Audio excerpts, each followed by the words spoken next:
إن الحمد لله نحمده ونستعينه ونستغفره ونعوذ بالله من شرور أنفسنا ومن سيئات أعمالنا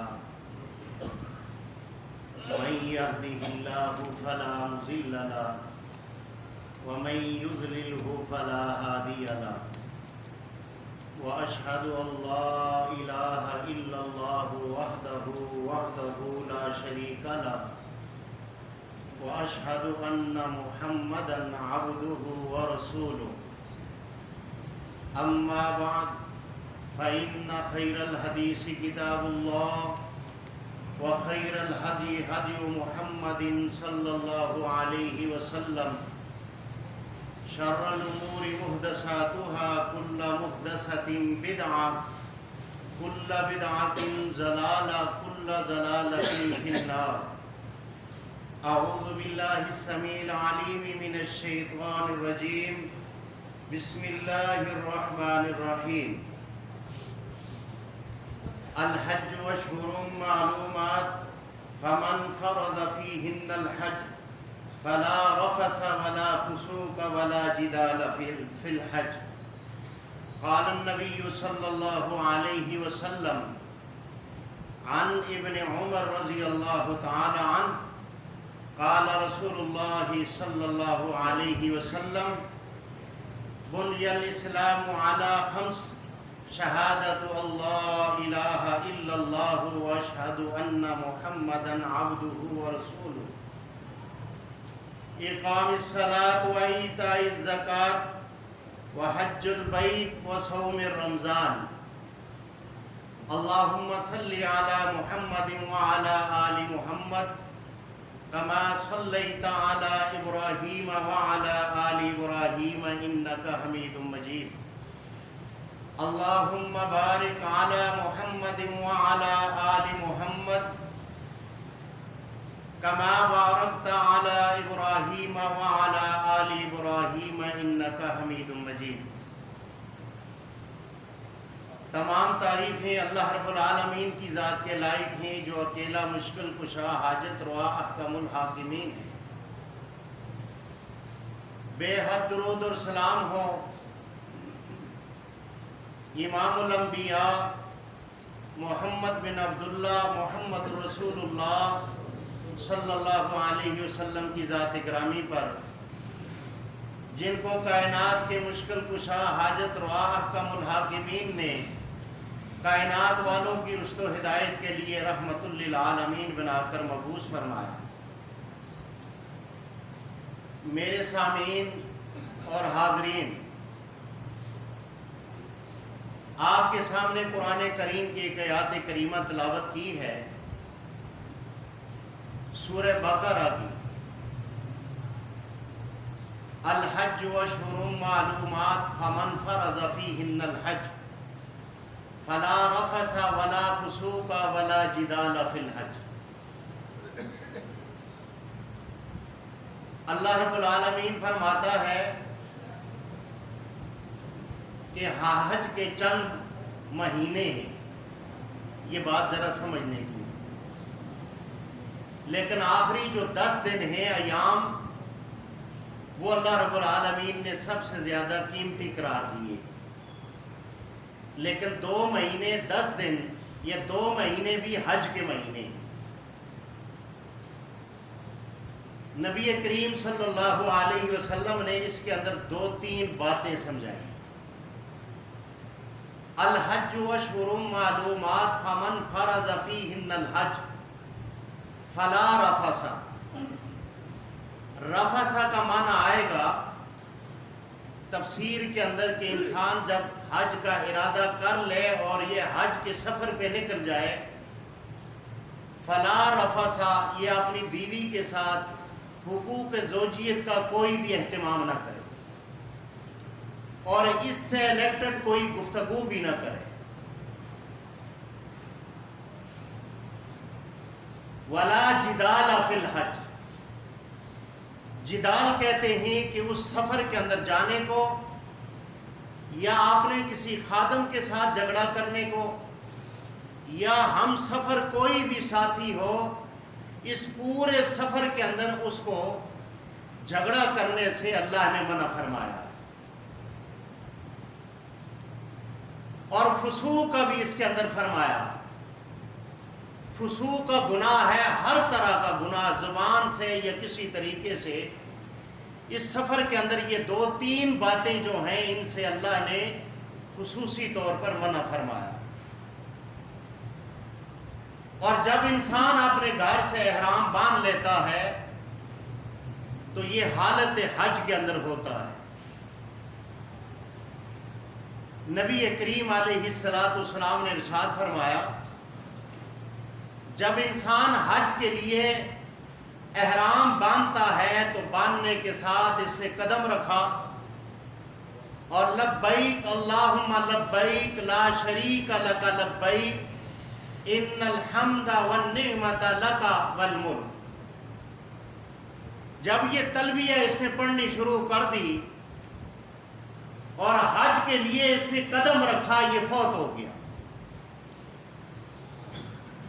اب اللہ رب العالمین کے راستے کے اندر اس نے قدم رکھا اور یہ فوت ہو گیا۔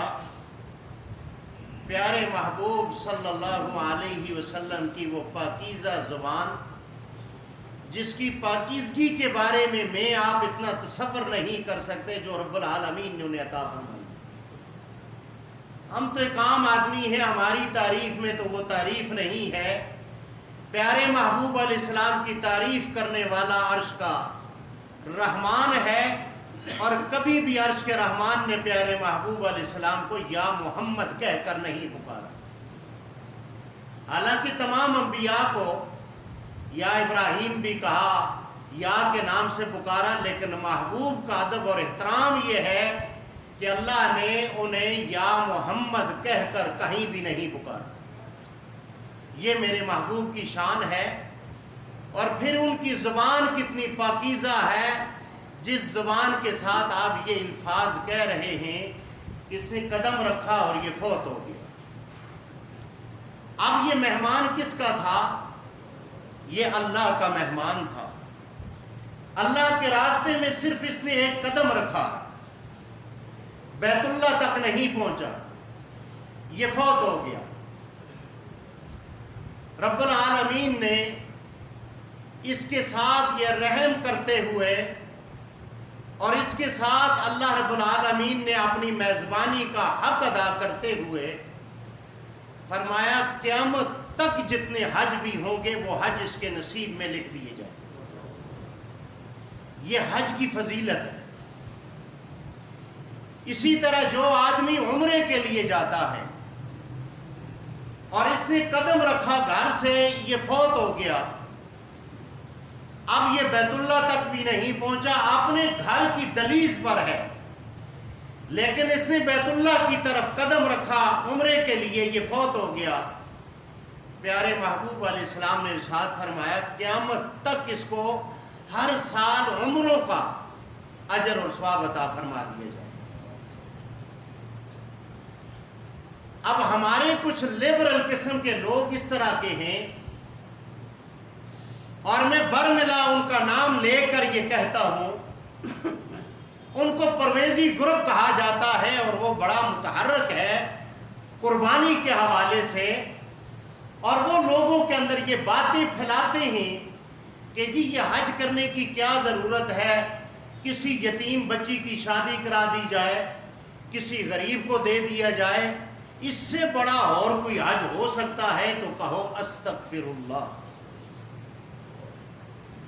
اس لیے اللہ رب العالمین کا یہ وہ شاعر ہے، اور یہ 5 وہ رکن ہیں اسلام کے جن پر اسلام کی عمارت کھڑی ہے، ان کے اندر اللہ رب العالمین نے فرمایا بنی الاسلام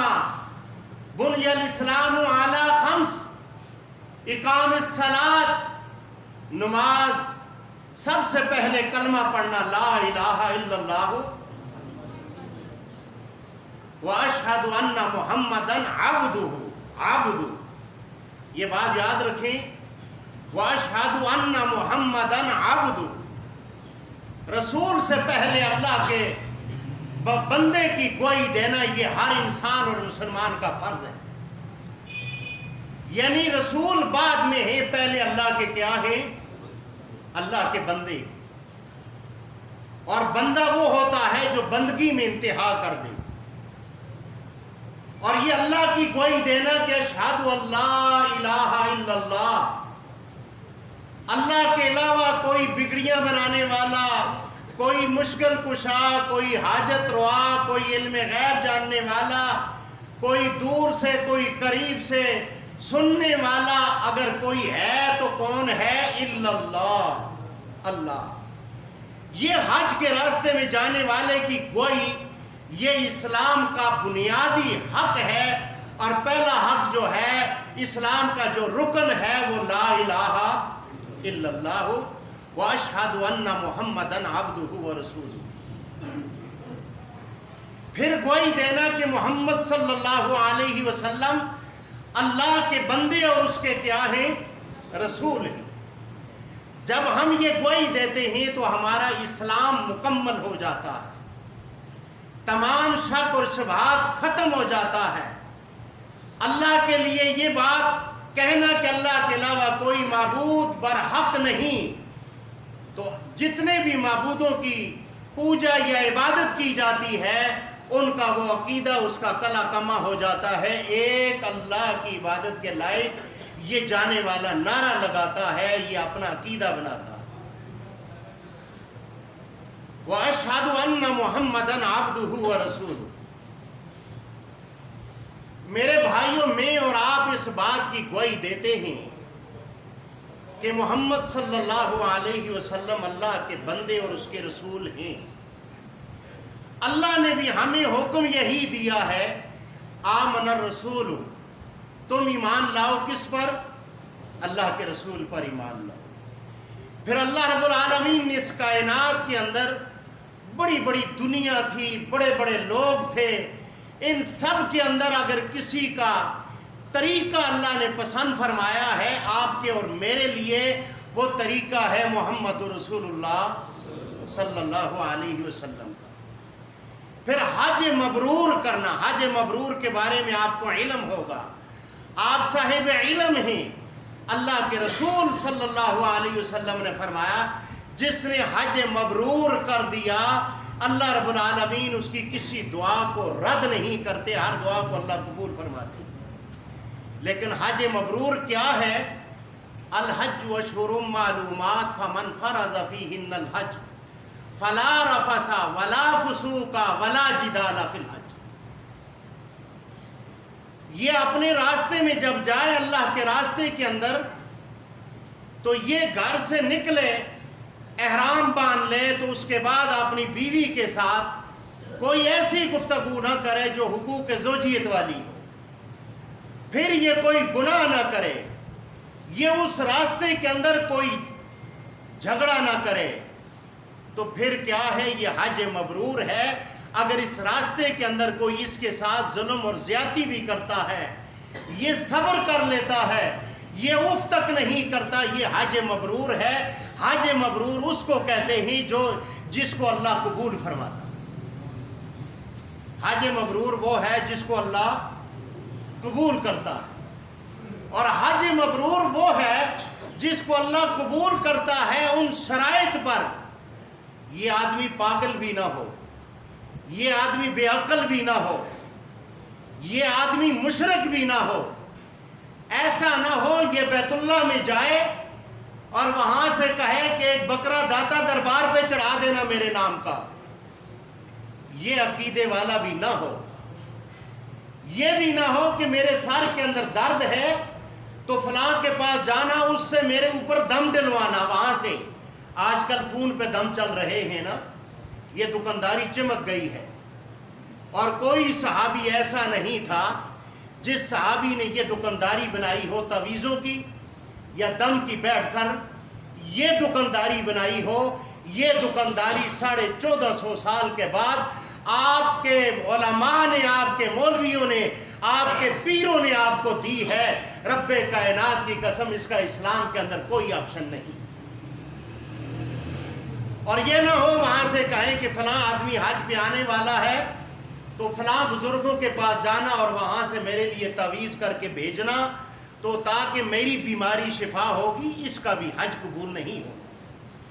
وَقُولُوا قَوْلًا سَدِيدًا، کھری اور سچی بات یہ ہے، انسان کو اللہ کہہ رہا ہے کہ تم کھری اور سچی بات کرو۔ یہ عقیدے مشرکانہ عقیدے ہیں، ان عقیدوں کے مالک کا اللہ حج قبول نہیں کرتا۔ فرمایا الحج اشہر معلومات فمن فرض فیہن الحج فلا رفث ولا فسوق ولا جدال فی الحج، جس نے حج کے مہینوں کی گنتی کی اور پھر ان کے اندر اس نے تیاری کی، اس تیاری کے اندر اس نے گھر سے قدم رکھا لیکن اس نے حسن اخلاق کے ساتھ رکھا، کسی کو گال گلوچ نہ کی، کسی کے ساتھ جھگڑا نہ کیا، اس نے اللہ کے لیے حج کیا اور اللہ کے لیے وہ واپس آ گیا تو اللہ رب العالمین فرماتا ہے اس کا حج مبرور ہے، وہ مقبول حج۔ دوسری بات، ہمارے معاشرے کے اندر یہ غلط ہے، جمعے والے دن کے حج کو لوگ کہتے ہیں کہ جی ہم نے حج اکبر کیا ہے۔ کون سا حج کیا ہے؟ حج اکبر۔ حج سارے حج اکبر ہیں، چاہے وہ سوار والے دن آئے، منگل والے دن آئے، بدھ والے دن آئے، جمعرات والے دن آئے، جمعے والے دن آئے، یہ سارے حج کیا ہیں؟ یہ حج اکبر ہیں۔ حج اصغر عمرے کو کہا گیا ہے اور یہ چھوٹا حج ایک عمرہ ہے، ہم نے اس کو حج اکبر، اور جو جمعے والے دن حج کر کے آ جائے تو وہ بڑا چوڑا ہو کے کہتے ہیں جی میں نے جی حج اکبر کیا اس سال۔ تو یارو اس کی کوئی دلیل قرآن اور حدیث کے اندر ہے؟ اگر ہے تو ٹھیک ہے، اگر نہیں ہے تو پھر حج اکبر اور حج اصغر، منگل والے دن آئے تو وہ حج اصغر ہے، چھوٹا ہے نعوذ باللہ، اور جمعے والے دن آئے تو وہ حج اکبر ہو گیا۔ میرے بھائیوں یہ ساری رسم و رواج ہے۔ پھر جو آدمی یہ کہتا ہے، جو میں کہنا یہ چاہتا ہوں کہ لوگ کہتے ہیں جی 10-12 لاکھ روپیہ لگا کر یہ ہمارا رشتہ دار حج پہ جا رہا ہے، اس کا حج نہیں ہوتا، لہٰذا یہ اگر غریبوں میں تقسیم کر دیتا، کسی بھائی کی بیٹی کا یہ جو شادی کروا دیتا تو یہ جو ہے تو اس کا اس سے بڑا حج ہوتا۔ کہو استغفر اللہ۔ یہ اللہ کے ان 5 ارکان جو ہیں، ان ایک ارکان کو گرانے والا یہ بندہ ہے، اور یہ ایک ارکان کی یہ نفی کرنے والا، اس کا انکار کرنے والا ہے۔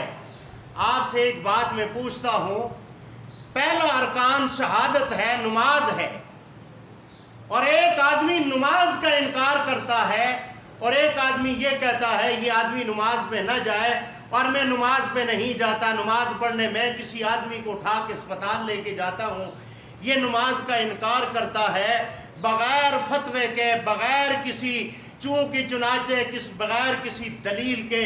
آپ ایک آدمی جو نماز کا انکار کرتا ہے اس کے بارے میں آپ کیا کہیں گے؟ اس نے انکار کیا، یہ مسلمان رہ گیا، یہ کافر ہو گیا۔ اس لیے اس نے اسلام کے 5 ارکانوں میں سے ایک ارکان کا اس نے انکار کر دیا، نماز کے ارکان کا اس نے انکار کر دیا، یہ مسلمان نہ رہا۔ اسی طریقے پر ایک آدمی روزے کا انکار کرتا ہے، یہ بھی مسلمان نہ رہا۔ ایک آدمی زکوٰۃ کا انکار کرتا ہے، یہ بھی اسلام کے وہ بنیادی ہیں جن پر اسلام کی عمارت کھڑی ہے۔ اور یاد رکھ لیں زکوٰۃ کا 1 روپیہ جس کی طرف باقی ہے، یہ یا وہ جانتا ہے یا اس کا مالک جانتا ہے۔ اگر اس کا 1 روپیہ بھی دنیا پر رہ گیا، رہنے کے بعد یہ مر گیا، مرنے کے بعد یہ اللہ کی عدالت میں چلے گیا تو وہ 1 روپیہ گرم کر کے اس کی پیٹھ پہ لگایا جائے، وہ 1 روپیہ اس کے جہنم میں جانے کے لیے کافی ہے۔ اگر اس کے بدلے میں زکوٰۃ کے 1 روپیہ ہے لیکن صدقہ یہ کروڑوں کر کے جاتا ہے، رب کائنات کی قسم وہ کروڑوں کا صدقہ 1 روپے کے برابر میں کچھ بھی نہیں۔ اس لیے زکوٰۃ فرض تھی، اس کا 1 روپیہ یہ جانتا ہے اور اس کا مالک جانتا ہے۔ اور اس نے چونکہ چنانچے کے اندر اس نے زکوٰۃ کا 1 روپیہ روک کر رکھا، اصحاب میں ڈنڈی ماری، رب کائنات کی قسم وہ 1 روپیہ اس کو جہنم میں لینے کے لیے کافی۔ اسی طرح حج کا جو ارکان ہے وہ حج البیت، اللہ رب العالمین نے ارشاد فرمایا یہ حج جو ہے بیت اللہ کا، یہ بھی اسلام کے 5 ارکان میں سے ایک ارکان ہے۔ اس کا انکار کرنے والا یا اس پر چونکہ چنانچہ کرنے والا، احادیث موجود ہے۔ اگر ایک آدمی کہتا ہے میں حج پر نہیں جاتا، میرے بچوں کی مجھ پر ذمہ داریاں ہیں، میں نے شادیاں کروانی ہے، بچوں کی شادیاں کروانی ہیں، آپ سارے مجھے سمجھا دیں، مجھے یہ بتائیں کہ بیٹی کی برات کے اوپر 3 لاکھ روپیہ لگانے کی کوئی اسلام میں دلیل ہے؟ کوئی ایک دلیل لے کر آ جائے۔ بلکہ اسلام کے اندر برات منگانے والا یہ ظلم کر رہا ہے، اور برات کو لے کر جانے والا یہ اس پر ظلم کر رہا۔ برات کا معنی ہے حملہ آور ہونا۔ پھر یہ بچی کے گھر پہ خالی حملہ آور ہی نہیں ہوتے، اس کے گھر میں یہ کھانا کھا کے ظلمن یہ وہاں سے آتے ہیں۔ اسلام نے تو ایک طرف نکاح رکھا ہے اور دوسری طرف ولیمہ رکھا۔ نکاح کے اندر 2 آدمی کھجوریں تقسیم کرو، بیٹی کو لے جاؤ، اور دوسرے دن ولیمہ کرو۔ ولیمے پر بھی 4-5 لاکھ کا مجمع، یا جی ہمارے یعنی کہ ولیمے کے اندر سارے سنیارے ہی آئیں گے، سارے چودھری آئیں گے، ہمارے سٹیٹس کے بندے آئیں گے۔ اب تمہارا سٹیٹس میرے رب العالمین کے مقابلے میں کیا ہے؟ تم اپنے سٹیٹس کو لگاتے ہو، محمد رسول اللہ سے اگر محبت کرتے ہو، پھر تمہارا سٹیٹس 0 سے بھی نیچے ہے۔ چند ٹکے آگے تو ہمارا سٹیٹس اوپر ہو گیا، ہم بڑے تیسمار خان بن گئے۔ اگر تو بڑے عہدے پر چلے گیا تو تیرا اس کا یہ مطلب تو نہیں ہے کہ تو رب بن بیٹھا ہے۔ کیا اسلام میں یہ ہے کہ تم 4-5 لاکھ روپے کا اپنے بیٹے کا ولیمہ کرو؟ وہاں رشتہ داروں کو کسی چیز کا خیال نہیں آتا۔ یہ حج پر جاتا ہے تو رشتہ دار اس پر فتوے کھینچتے ہیں، اور اس نے بھی اپنی طرف سے اسلام بنا کے پیش کیا ہوا ہے۔ آج میں حج پہ نہیں جاتا، لہٰذا میرے اوپر ذمہ داری ہے بیٹیوں کی، بیٹوں کی۔ میرے بھائیوں، اسلام نے لا اکراہ فی الدین قد تبین الرشد من الغی، پابندی اسلام کے اندر ضرور ہے، لیکن اسلام کے اندر سختی نہیں ہے۔ یہ سختی اگر بنائی ہے ہماری چودھری، ہماری یہ چودراہٹ نے، ہماری برادریوں کے یہ نصب العین نے، جن لوگوں نے اپنی برادریوں کو اسلام سے آگے کر کے چھوڑ دیا۔ کیا برادریاں ہیں؟ رب العالمین تو فرماتا ہے ہدی للمتقین۔ اگر جھونپڑی والا ہے، اگر محل والا ہے، ہدی للمتقین ہے، تو یہ دونوں اللہ کے ہاں قابل عزت ہیں۔ اگر یہ ان دونوں میں شیش محل والا فرعون ہے، یہ ظلم کرتا ہے، یہ دھوکہ کرتا ہے، یہ ملاوٹ کرتا ہے، یہ عوام کو یہ گمراہی کا راستہ بتا کر یہ اپنی بینک بیلنس بھرتا ہے، تو رب العالمین کے ہاں اس کا درجہ اور اس کا سٹیٹس یہ ہے، یہ بالکل کمینہ اور نچلے درجے کا انسان۔ کنتم خیر امت اخرجت للناس، سب سے بہترین امت اللہ رب العالمین نے ہمیں قرار دیا تھا کہ ہم وہ بہترین امت ہیں، لیکن آج کردار اور اپنے فہم کے اعتبار سے اپنی طرف سے ہر آدمی نے اپنا اسلام بنا کر، اس نے اسلام کے اندر ایک اپنی من پسند کا اسلام بنا کر، اور یہ کیا کہتا ہے 10-12 لاکھ روپیہ لگا کر ہم حج پہ جائیں تو ہمیں اس کا کیا فائدہ ہے؟ نہیں میرے دوستو، اللہ رب العالمین نے یہ نہیں فرمایا۔ اللہ رب العالمین نے فرمایا جب تم حج پر جاؤ گے، حج مبرور کرو گے، پھر اس کا کیا ہے؟ فرمایا ایھا الناس قد فرض اللہ علیکم الحج فحجوا، اے لوگو تم پر حج کو فرض کیا گیا ہے اور تم حج کرو۔ حج کیا کرو؟ حج ادا کرو۔ الحج المبرور، اور تم حج کرو گے حج مبرور، لیسہ جزاء الا الجنہ، تمہارا حج مقبول ہوگا، اس کی جزا سوائے جنت کے علاوہ کچھ بھی نہیں۔ اللہ تمہیں جنت میں داخل کرے گا۔ پھر میرے بھائیوں نبی کریم صلی اللہ علیہ وسلم کے پاس ایک عورت آتی ہے، آ کر کہتی ہے اللہ کے رسول یہ بات بڑی قیمتی ہے جو آپ کے سامنے میں کرنے لگا، الحج اشہر معلومات فمن فرض فیہن الحج فلا رفث ولا فسوق ولا جدال فی الحج۔ نبی کریم علیہ السلام کے پاس آئی ایک عورت، آ کر کہنے لگی اللہ کے رسول میرے والد جو ہیں بوڑھے ہو گئے ہیں، ہمارے پاس مال موجود ہے، ہمارے پاس سواری موجود ہے، میرے والد پر حج فرض ہے، اے اللہ کے رسول اب مسئلہ یہ ہے کہ میرا والد سواری پر نہیں بیٹھ سکتا، کیا میں اللہ کے رسول ان کی طرف سے حج کر سکتی ہوں؟ فرمایا ہاں تو ان کی طرف سے حج کر لے، وہ اگر نہیں بیٹھ سکتا یہ عذر ہے لہٰذا تو ان کی طرف سے حج کر لے۔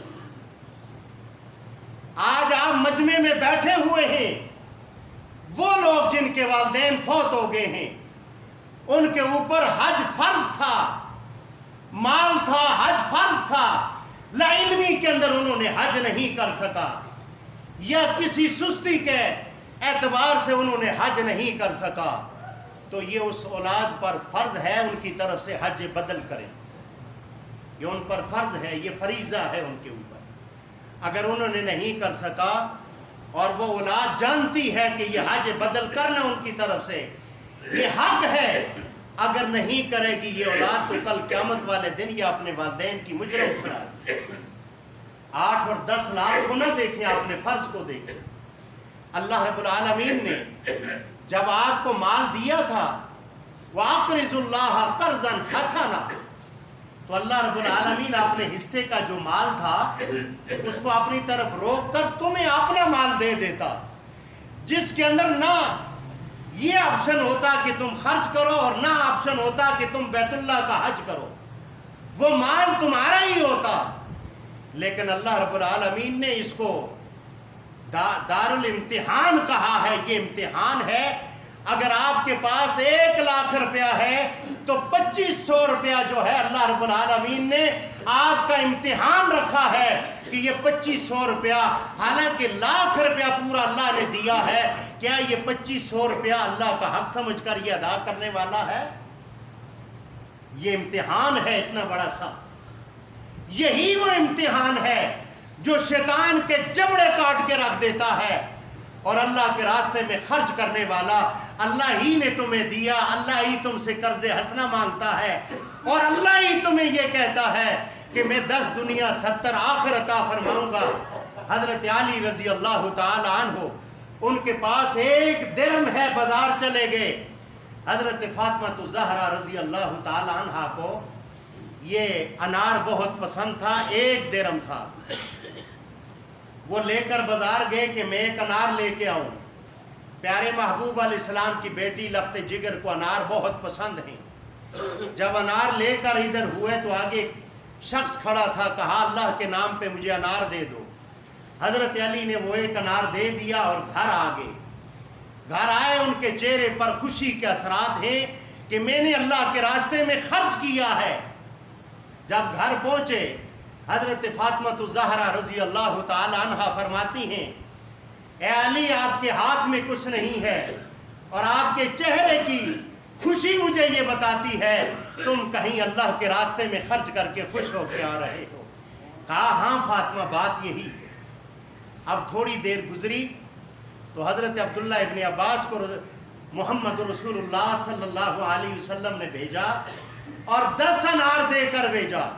وہی کے ذریعے اللہ رب العالمین نے فرمایا کہ یہ معاملہ حضرت علی کے ساتھ ہوا ہے۔ حضرت عبداللہ بن مسعود نے 1 انار جیب میں رکھ لیا اور 9 انار حضرت علی کو دیے۔ یہ وہ لوگ تھے جن کا عقیدہ اتنا اللہ پہ پختہ تھا کہ 10 دنیا 70 آخر، اور اللہ اپنے ذمہ قرض نہیں لیتا۔ فرمایا وہ جا کر جب 9 انار دیے حضرت علی نے فرمایا یہ تو میرے نہیں ہیں۔ کہا وہ کیوں؟ کہا میں نے 1 انار اللہ کے راستے میں دیا ہے، میرے تو 10 انار بنتے ہیں، تم 9 لے کر آئے ہو، لہٰذا یہ میرے نہیں ہیں، تم واپس لے جاؤ۔ حضرت عبداللہ بن مسعود فرماتے ہیں علی میں تیرا امتحان لے رہا تھا، 10واں انار جو ہے میری یہ جیب کے اندر پڑا ہوا ہے، اور تیرا عقیدہ اتنا پختہ ہے۔ یہ صحابہ کرام کا عقیدہ تھا۔ آج ہم جب خرچ کرنے پہ آتے ہیں ہمیں مکان کی دوسری منزل یاد آتی ہے، بیٹی کی شادی نظر آتی ہے، بیٹے کی شادی نظر آتی ہے، پلاٹ نظر آتا ہے، میرے مرنے کے بعد میری اولاد کدھر جائے گی؟ اور کسی نے یہ سوچا کہ میرے مرنے کے بعد میری اولاد جنت میں کیسے جائے گی؟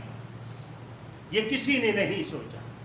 صرف اتنا سوچا ہے میری اولاد میرے مرنے کے بعد کیا کرے گی، اس کے ساتھ میں نے جمع کرنا ہے، حرام حلال رشوت سب جمع کرنی ہے۔ جب یہ جمع کرتے ہیں تو پھر ہمارے پاس آتے ہیں، آ کر کہتے ہیں مولانا صاحب کوئی وظیفہ بتائیں، میں نے مکان بنایا ہے اور مکان کے اندر نیند بھی نہیں آتی، رات کو خوابیں آتی ہیں، تو لہٰذا کوئی ایسا تعویذ کوئی وظیفہ بتائیں تاکہ ہمیں مکان کے اندر نہ سکون آ جائے۔ سکون نہیں۔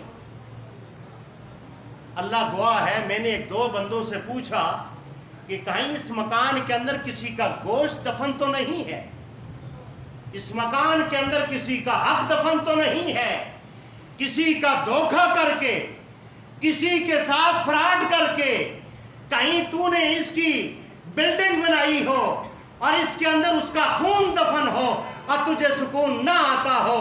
تجھے سکون تو تب آئے گا یہ بلڈنگ حلال کی ہوتی۔ بات میری سخت ہے لیکن سمجھنے کی ہے۔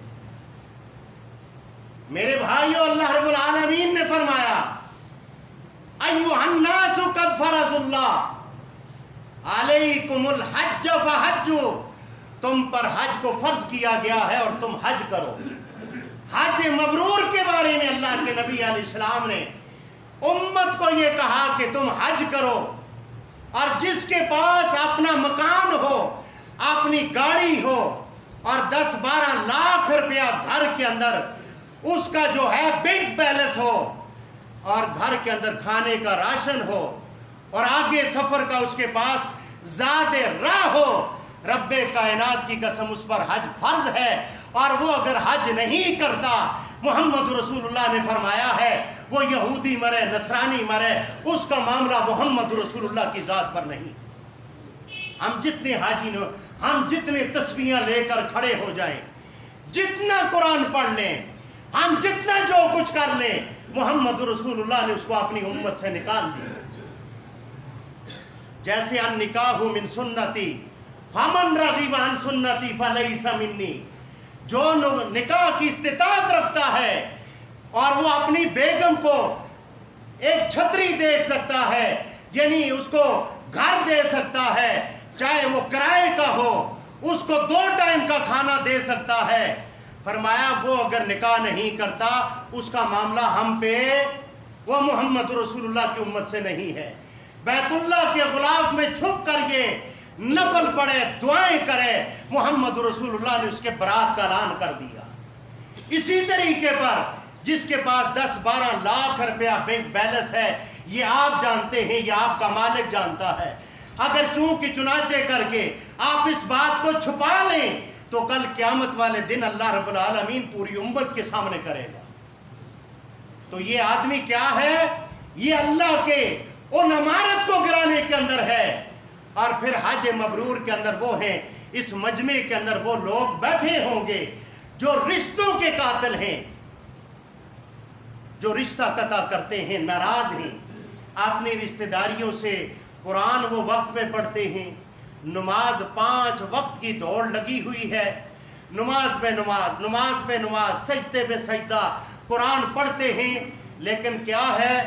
یہ میری سس ان لا نے، میری مدر ان لا نے، میرے بھائی نے، میری بہن نے، میری خالہ نے چونکہ چنانچہ فلاں محفل میں غلط بات کی تھی، اب میں نے اس کے ساتھ قیامت تک نہیں بولنا۔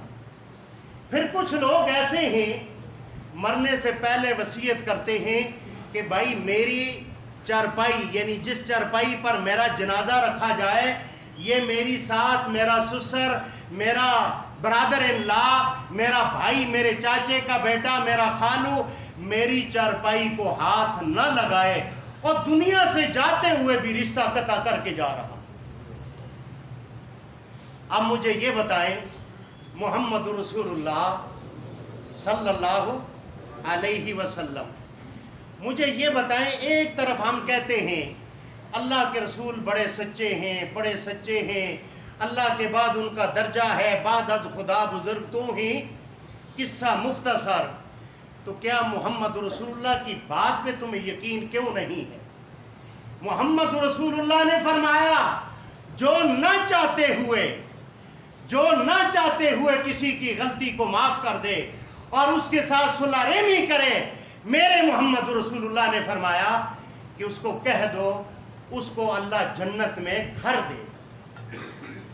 اور صلح میں پہل کرنے والا، اللہ کے نبی علیہ السلام نے فرمایا صلح میں پہل کرنے والا اس کی زیادتیاں ہیں، اس نے ظلم کیا ہے، لیکن یہ محمد رسول اللہ کی بات کو سن کر اس کے دروازے پر جاتا ہے، جا کر رشتہ جوڑنے کی بھیک مانگتا ہے. رب العالمین نے فرمایا جو رشتے جوڑتے ہیں اس کو میں اپنے ساتھ جوڑتا ہوں. اس کو کس کے ساتھ جوڑتا ہوں؟ اپنے ساتھ جوڑتا ہوں. اور جو رشتے توڑتا ہے اللہ نے اس رشتے کو زمین پر بھیجتے ہوئے کہا تھا جو رشتہ توڑے گا اے رشتے تو گواہ ہو جا، جو تجھے توڑے گا اس کو میں توڑوں گا، اپنے ساتھ سے توڑوں گا. اللہ اس کا ذمہ نہیں لیتا. میرے بھائیوں مجھے یہ بتاؤ اس مجمع میں وہ کتنے ایسے بد نصیب لوگ ہوں گے جو صدیوں سے اپنے رشتہ داروں کے ساتھ، وہ عشیرتکم ایسے رشتہ داروں کے ساتھ وہ ناراض بیٹھے ہوں گے، لیکن وہ نماز پڑھتے ہوں گے، قرآن پڑھتے ہوں گے اور ان کا چہرہ بھی اسلامی ہوگا. مجھے یہ بتاؤ یہ کل محمد رسول اللہ کو کیا چہرہ دکھائیں گی؟ یہ کیا ہے؟ میرا اور آپ کا تو فیصلہ ہونا ہے مرنے کے بعد. میں اور آپ ابھی جتنا مرضی نیک ہو جائیں، میں نیک ہو جاؤں، میرا تو فیصلہ ہونا ہے مرنے کے بعد میں نیک تھا یا بد تھا. اس لیے میں اور آپ صحابی نہیں ہیں کہ میرے اور آپ کے ہاتھ میں اللہ نے یہ سرٹیفکیٹ دے دیا ہو رضی اللہ عنہم و رضوا عنہ. میرے اور آپ کے ہاتھ میں سرٹیفکیٹ ہو؟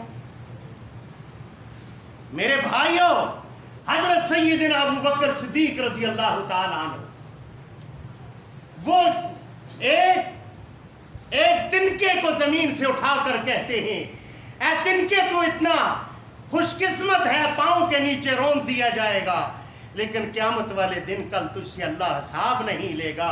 ابو قافہ کا بیٹا ابو بکر وہ ہے اور جس کو اللہ اپنی عدالت کے اندر کھڑا کرے گا، جس کو اللہ اپنی عدالت کے اندر کھڑا کرے گا.